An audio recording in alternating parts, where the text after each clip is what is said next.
yɛtie nkranhye sɛ mo wie ne de aduru so no yen kase bo di nkan ene de nsɛm no de obetie bi ene sɛ empanimfo hwe school placement system so wɔkyerɛ mu asese adesuafo wanya baabi amfa wo ho ankɔhye no bɛyɛ ha mu nkyɛmu de wɔtwe de waso wo mo hawa no sanso anagrat mpanimfo enso kyerɛ sɛ akyerɛkyerɛfo mpanimfo asese wo ho aba asɛm bedu ba ko no wo mo ane pena abasa na ɛyɛ wo mo ɛya pa sanso ɛna po ya mantam wo no aban yi de nsɛm atodwa kyerɛ sɛ amamu wei no amo mahu akwan papapa ɛwɔ poye mantam no emu na yɛbɛkɔ adepam so wonsa de pam ye dwumadi ade asi hɔ no mu a wo mo wonsa no dwuma pam wade no ye mo akwanya na ma kyerɛ wo mani so na ebɛkɔ hafoma ntem ntete yesonko akɔso wɔ hɔ we ni nsɛm ahodo bi ɛnam de so mo sɛ bedwam so kase DSTV channel 280 Go TV channel 119 Facebook ne Adom TV extra wo hia me a ɛyɛ afrɛ me anɔkye wa ba adwase wa finkyerɛ mu no me de to so ama Free bra BC yadusuafo wo mo ensohwe a wokɔtwere ne baabo nte ne ho akohia sɛ wɔkɔnto aso suku ahodo emu na dodo no a school placement system no wanya baabi anda ne senti empanimfo si epono epa obi a ya obetumi akɔ na abatan ne adesuafo wanya baabi obekɔ school no wakɔyɛ nsakyer bi won so baabi onya ne kwan wa ɔmama ne dey ne nyina wɔ so ɔkɔ no kɔdi ho dwuma na ɛno no ɛna nana afresika ya wɔ no ɛyɛ deputy national coordinator ɛma free senior high school kyerɛ sɛ adesuafo no bɛyɛ ɔhamu nkyɛmu aduo wɔtwe kɔ 80 to 90% womo how de waso ano na coordinator Emma Free Senior High School Secretary Nana Afrasika Mensa ene Adom News Central for twetwe nkomo no wo de atodwa se woni ne manfo abo no modern etimi aboa ama be 80 to 90% ana sese wo mo enya sukuu mu kwan eye first year esukufo e wo man emu anina Wase secretariat no enam ni resolution centers ahodo so enya issues by 10,000 na we nyina eye sukuufu a na womo enya sukuu ane womo nso a na womo epe se womo esisa wono esuku bebi ewo edemom wɔkyerɛ mu sɛ anamonto a wɔmutu no ɛyade a ɛkɔ nenim paa ɛno nti no awofo no enya abotre na wɔnhwɛ sɛ wɔn a wɔn aka no wɔn de nhyehyɛ begu akwan mu na wɔn nso no wɔn no mammo etimi enya sukuu bi akɔ 10,000 and over, but I think you are resolving close to 80 to 90% of issues now. Abahanina. Yenya botre, yenya challenges kakra, but you are resolving into more issues na dibaina. Your hard-working team out there, omo ye juma day and night, so ombe resolving issues na benina. We say, what the system ye juma bibia betumi ayeden esi, so omunya botre na. Ye ni very resolving in this week. I'm crying I join you for a school. Because when your admission so when your placement admission there was Mrs. You don't who he has about travel all the way from baby but online application or schools ni be online portal bet me a registration a print prospectus ni bibia and so bet me a school akwa admission so that you go through the orientation and then registration process.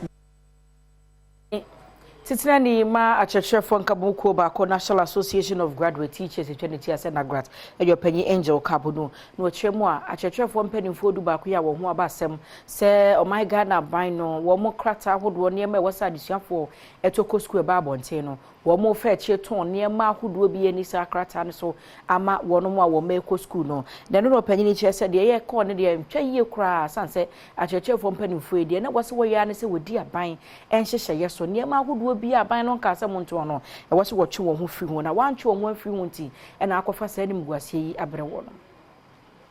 ho ɛna yɛ house of votes yɛ mu bi are very disappointed. They are very disappointed because you see say BBC suku bina one kasa one kumu ankwanko nye investigation na one take care the case by case no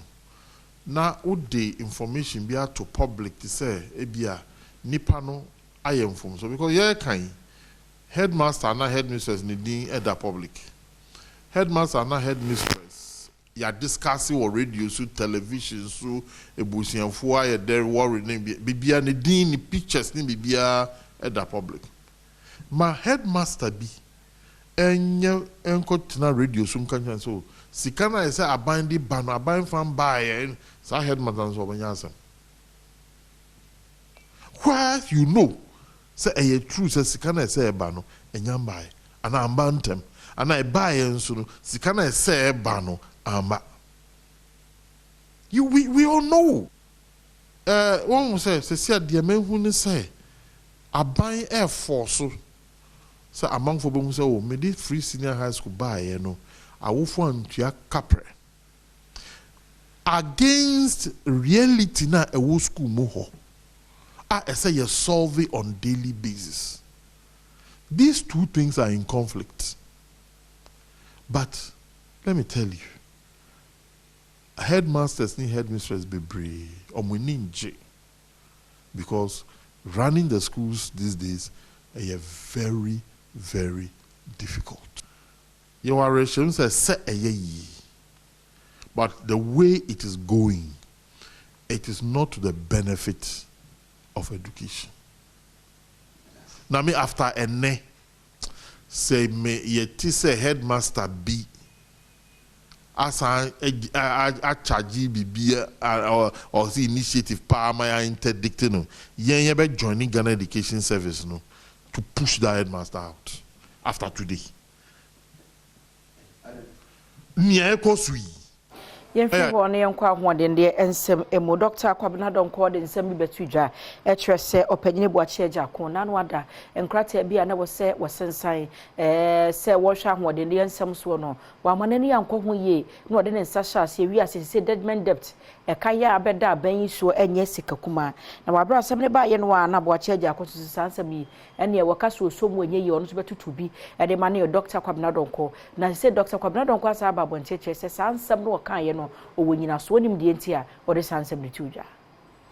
kane soafo a ono ana na ehwe enyinemu ahoden ensem so Ghana ha ewo NDC amanyoko no emre bi etwemu no Dr. Kwabena Donko ede nsem bi ebetudwa ede fa kane soafo a ono nso ehwe enyinemu ahoden ewonsem so ewo MPP amanyoko no emu buachi jako ekwan bi ofa so ekosan enkrata ede ma oman Ghana asisi ama eka amene oman na abrofo kasem yeka no judgment debt. What were my comments that Minister Ajakon finds irresponsible and unfortunate? They were and still are: one, that the wrongful and illegal termination of the GPGC power purchase agreement has brought untold hardship to the Ghanaian citizen. Two, that the minister who signed the letter of termination, Honorable Boachi Agyakong, has a responsibility of trust to explain to Ghanaians why he chose the option of termination when he had available in his armory other mechanisms such as delaying the commercial operating date, staggering the completion date, among others. Dr. Kwabena Donko edi to just say enhihye ya kane soafo yi eye edefa PPA no eyade a na emwa oman Ghana kra. The Ghanaian people are saddled with a debt of over $160 million arising out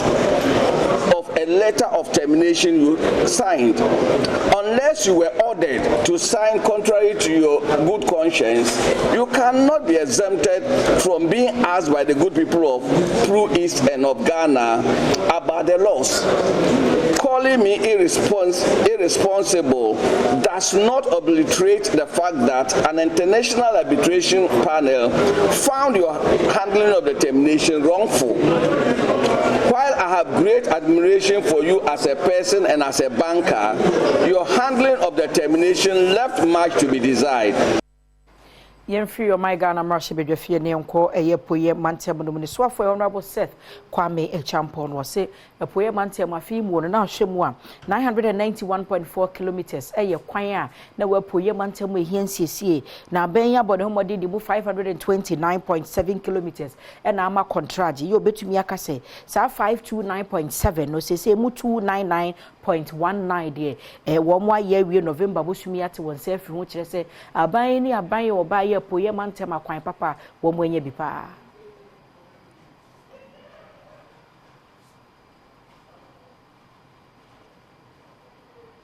asset Kwame Echampon editor just say mantem ni munku asese wo ba brofo kwansini kwan aduanan ba ko akiri po aduosia ba ko 41.61 kilometers and wayi e wo hono mu a etwafa New Japan South and North mensini mu nyina na wɔhwɛ kwan so obenya sika na koforidia de kosi manfe ene koforidia de kosi suhum kwan no obesiesie ne yi ama ɔmanfoɔ sɛ yɛ kase ba yɛ kokon koforidia mu a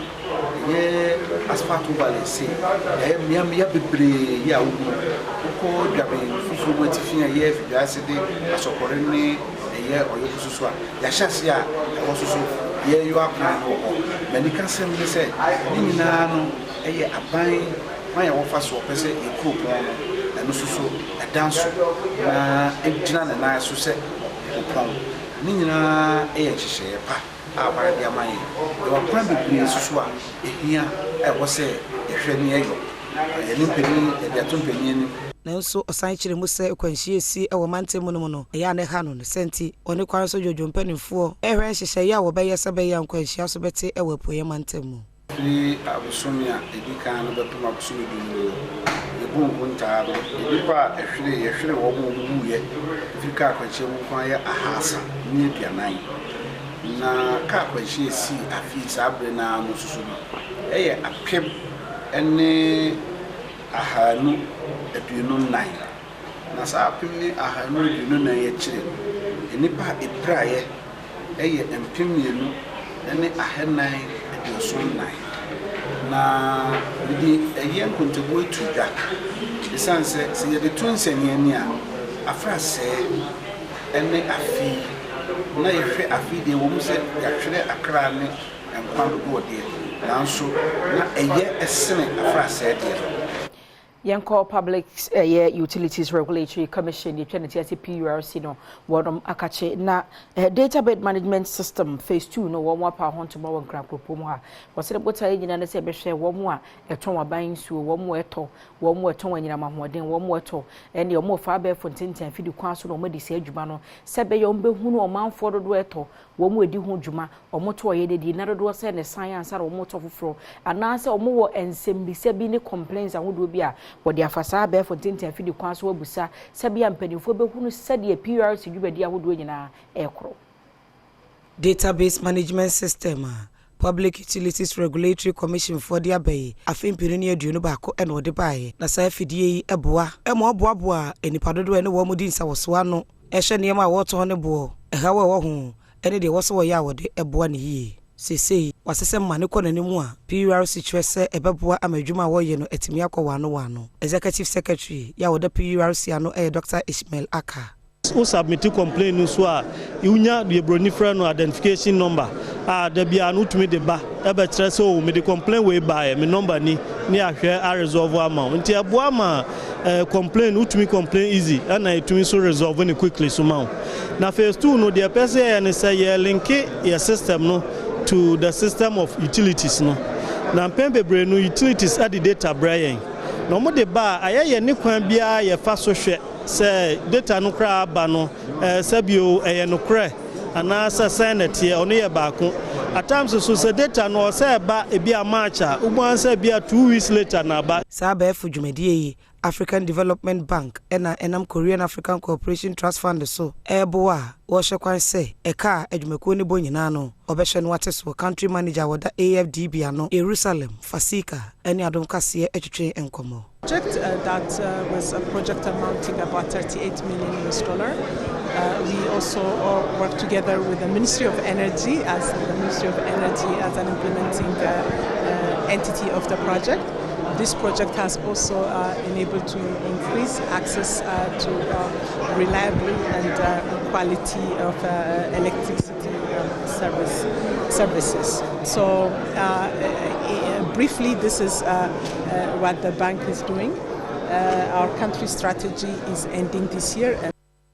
Yenina PURC phone semis for Badwam so kasi am de so manopeno me fa de nyina CFA DSTV channel 280 Go TV channel 119 wushia me a ya frame anoche wa ba ajwa se wa ye twa ye ho aba ye ba de obon krata pensem mu online portal ne so nsem ebeto so